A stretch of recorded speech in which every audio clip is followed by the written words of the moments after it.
Patrick Communal, bonjour. Bonjour. Merci d'inaugurer cette série d'entretiens que nous avons dans le cadre de ce deuxième festival Livre au cœur. Patrick Communal, comment vous êtes venu à l'écriture? On reviendra sur votre métier avant de travailler comme vous le faites. C'est quoi? Qu'est-ce qui vous a incité à écrire? C'est parce que j'avais une histoire à faire partager et un certain nombre de réflexions associées à cette histoire.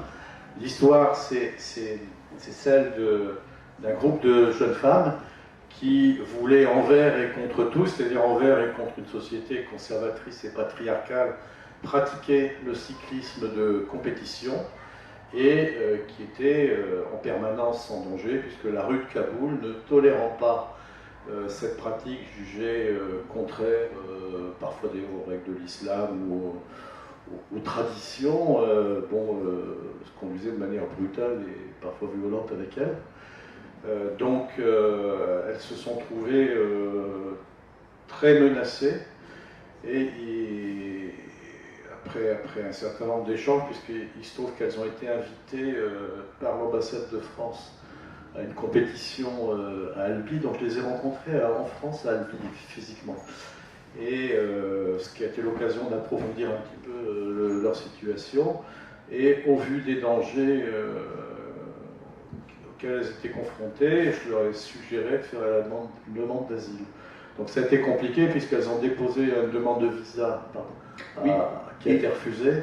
Oui, et alors, à ce propos, on les avait vus dans un reportage. Oui, mais il y a eu un reportage sur la chaîne Arte, c'est comme ça que moi je les ai connus, puisque en même temps qu'elles ont été, qu'il y a eu ce reportage, il y en a eu d'autres sur notre chaîne internationale, elles avaient ouvert une page Facebook qui était la page de l'équipe nationale de cyclisme d'Afghanistan. Et donc j'ai eu d'abord un échange effectivement sur les réseaux sociaux. Et elle m'avait demandé d'être l'administrateur de cette page. Donc j'avais beaucoup de contacts dans un premier temps qui étaient virtuels avec ces jeunes femmes, et puis ces contacts se sont approfondis. Alors il y a une particularité, effectivement, elle se heurte à quelque chose qui est terrible, c'est l'impossibilité de faire ce qu'elles avaient envie, c'est-à-dire cet amour qu'elles ont aussi du vélo.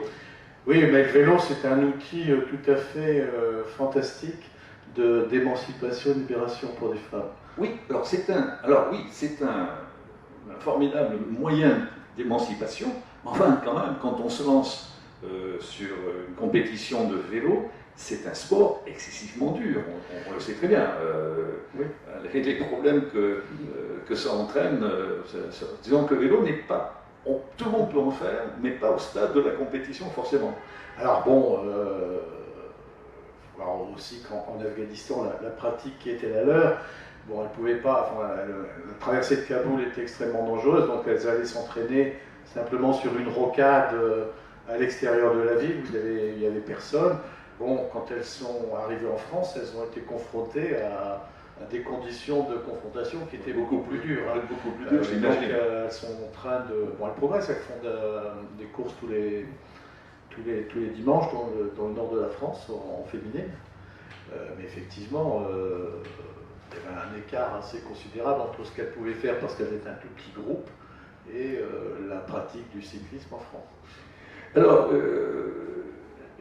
on ne va pas tout dévoiler dans votre livre, mais le fond, c'est que vous êtes complètement investi avec elles pour leur permettre effectivement de venir définitivement en France. Alors, je pense qu'il y a deux parties dans le livre. Il y a la partie afghane, c'est-à-dire il y a un récit de ce qu'est leur vie en Afghanistan, les risques auxquels sont confrontés. Bon, il y a aussi une évocation d'assassinats, de choses très dures qui sont déroulées à Kaboul. Oui, parce que leur tête est mise à prix. Oui, non, mais on a eu notamment Farhunda, qui est une jeune femme qui a été assassinée, lynchée par la foule devant une mosquée de Kaboul parce qu'elle avait été accusée à tort d'avoir blasphémé, etc.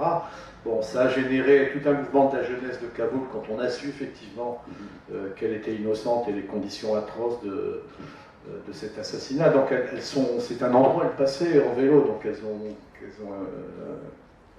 elles sont éloignées par la suite. Donc il y a tout ce récit en Afghanistan par moment est très dur. Et ensuite, il y a une part qui sont un des intérêts du livre, c'est l'accueil en France. On les a hébergés dans une maison, dans un village breton, une maison dont mon fils était propriétaire. Et là, on a vu ce village qui s'est mobilisé pour l'accueil, pour les emmener au Resto du Cœur, pour scolariser les enfants, etc. Avec une particularité, c'est quand vous commencez à vouloir vous occuper d'elle, vous pensez à la petite reine justement de Kaboul, et elle vous dit « Ok, mais moi je m'en vais pas toute seule ». Absolument, absolument, c'est ce qu'elle nous a dit. Moi, il est hors de question, never without my dad. Parce que c'est vrai que si ces filles ont pu pratiquer le cyclisme, c'est notamment parce que le papa les a encouragées, et envers et contre sa société, sa communauté, sa famille, a continué de les encourager à cette pratique sportive. Et donc il était hors de question qu'elle le laisse derrière elle. Et ça a été une des complexités d'ailleurs pour obtenir un visa d'asile et de sortie du territoire afghan. La seconde partie du livre, effectivement, c'est sur l'accueil. C'est sur l'accueil et j'essaye un petit peu de théoriser ce que j'ai vu, ce que j'ai observé, parce qu'il me semble qu'il y a un bonheur d'aider. C'est-à-dire ce qu'expriment toutes les personnes qui sont impliquées pour ce travail d'accueil, c'est que les gens étaient plus heureux après qu'avant. Et donc le message que j'essaye de faire passer, c'est qu'effectivement, accueillir l'étranger, le considérer non pas en termes métaphoriques de flux migratoires, etc., considérer qu'il s'agit de personnes, dès qu'on a des rapports de personne à personne, il se passe quelque chose d'extrêmement intéressant. Et même si nous donnons quelque chose, eux aussi ont quelque chose à nous apporter, et ils peuvent aussi nous rendre plus heureux. Alors, dans l'action que vous avez menée, qui a abouti, puisque maintenant elles sont en France avec leur famille, mais vous décrivez un parcours du combattant pour le droit d'asile, dont on parle encore aujourd'hui et qui est plus que d'actualité. Alors vous êtes ancien avocat au barreau d'Orléans. Alors j'ai fait une carrière fonctionnaire et j'ai fait quelques années comme avocat de droit social au barreau d'Orléans. Mais ça vous a l'adrénaline qui est montée au sommet, quoi. Vous étiez dans le rouge à un moment donné. Hein. Oui, alors c'est vrai que quand on accompagne des réfugiés, on sait que c'est un parcours du combattant et on finit par partager les émotions, les inquiétudes, parce que ça ne se passe pas toujours bien, on ne gagne pas toujours, et c'est vrai que c'est à la fois des moments de bonheur et c'est des moments de profonde tristesse aussi. Mais notre droit d'asile tel qu'il est pratiqué, c'est un droit particulièrement, je dirais, à la fois austère, compliqué. Est-ce qu'il y a de l'humanité dans ce droit d'asile? La Convention de Genève, je veux dire qu'il y a des principes qui sont extrêmement généreux dans la Convention de Genève, puisqu'elle dit que toute personne persécutée doit pouvoir dans tout pays être accueilli, hébergé, accès aux soins et avoir les moyens de survivre. Dans la pratique, c'est beaucoup plus compliqué que ça. On sait que comme les consulats ne délivrent pas de visa, 90% des demandeurs d'asile sont arrivés en France de manière irrégulière. Ça veut dire qu'ils passent par des passeurs, ils passent par des moyens que chacun connaît, ils mettent leur vie en danger. Et derrière, effectivement, les procédures sont de plus en plus complexes, et je veux dire qu'elles se sont durcies, y compris l'une des dernières réformes, c'est que les réfugiés, on leur donne une petite carte de crédit avec lesquelles ils peuvent retirer, c'est des petites allocations, 6,50 € par jour, mais ils peuvent retirer cet argent, ils pouvaient retirer cet argent à un guichet de banque. Aujourd'hui, on vient de leur retirer le droit à l'argent liquide, on leur a annoncé qu'ils ne pourront faire que des paiements. C'est-à-dire que comment on fait pour... quelquefois on a besoin de toutes petites sommes dans la vie quotidienne, ils vont être privés d'argent liquide. Ils ne pourront faire que des achats en supermarché avec la carte de crédit. Donc c'est une source d'inquiétude tout à fait importante pour toutes les personnes qui s'occupent des réfugiés. On ne sait pas comment ils vont pouvoir faire. Sur Orléans, on est aussi avec un contingent d'immigrés, de demandeurs d'asile assez important. Vous vous en occupez toujours? Alors moi, je ne suis pas membre d'une association, je travaille en freelance, mais avec un réseau, un groupe d'amis et avec des avocats aussi qui continuent d'être en activité, à qui j'échange sur les dossiers. Ce qu'on sait de toute façon de manière globale, c'est que l'OFI, qui est en charge de ces questions, notamment de logement, ne loge qu'à peu près la moitié des demandeurs d'asile. Et malheureusement, le Conseil d'État, dans un arrêt il y a 2-3 ans, a dit que le fait de ne pas loger, les réfugiés, contrairement à ce que demande la Convention de Genève, ne constituait pas une atteinte fondamentale au droit d'asile. Ce qui fait que, enfin, c'était la position du Conseil d'État. Ce qui fait qu'aujourd'hui, effectivement, il y a 40, un peu plus de 40% des demandeurs d'asile qui bénéficient effectivement d'un hébergement encadré. On ne peut pas, bien évidemment, parler de toute cette problématique du droit d'asile. Alors, excusez-moi, par contre, c'est vrai qu'il y a de plus en plus de gens qui se mobilisent et qui accueillent chez eux.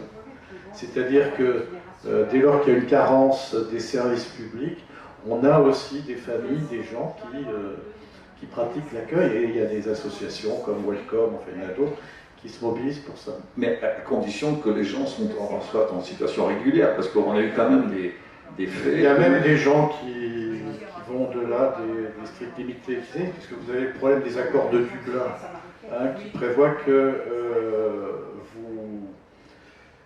le pays responsable de la demande d'asile, c'est la première frontière franchie. Donc vous avez par exemple les gens qui viennent d'Afrique, de Libye, ils arrivent massivement en Italie, ils n'ont pas nécessairement vocation à rester en Italie, et d'ailleurs les difficultés qu'on a, y compris sur le plan politique en Italie, sont largement liées à la procédure Dublin, c'est-à-dire que l'Italie se retrouve avec une charge extrêmement considérable. Bon, donc vous arrivez en France, vous avez donné vos empreintes en Italie, on veut vous y renvoyer. Alors, soit vous tenez les 6 mois, et auquel cas, parce qu'on n'arrive pas à vous mettre en centre de rétention parce qu'il n'y a pas de place, vous arrivez à repasser en procédure normale. Bon, sinon, on vous renvoie dans le pays européen, vous êtes arrivé en premier lieu. Et ça, sinon, il faut attendre 18 mois. Au bout de 18 mois, vous pouvez repasser en procédure normale. Donc, vous avez aujourd'hui pas mal de demandeurs d'asile qui sont considérés en fuite, c'est-à-dire qu'ils n'ont plus de ressources, ils n'ont plus d'hébergement, et s'ils arrivent, alors soit ils sont porte de la chapelle, dans des tentes, dans des conditions, dans des jungles, soit ils peuvent, certains d'entre eux, bénéficient d'hébergements de la part de gens qui peuvent prendre un peu de risque. Enfin, on a vu que le Conseil constitutionnel avait décidé qu'il n'y avait pas de délit de solidarité, fort heureusement. Oui, heureusement. Dans du principe de fraternité. D'accord. Patrick Communal, à titre de Kaboul, que j'invite tout le monde à se procurer, ne serait-ce pour bien comprendre toute la mécanique qu'il faut mettre en œuvre et toute cette capacité d'humanité aussi à mettre en œuvre pour pouvoir accueillir ces personnes dans des situations dramatiques.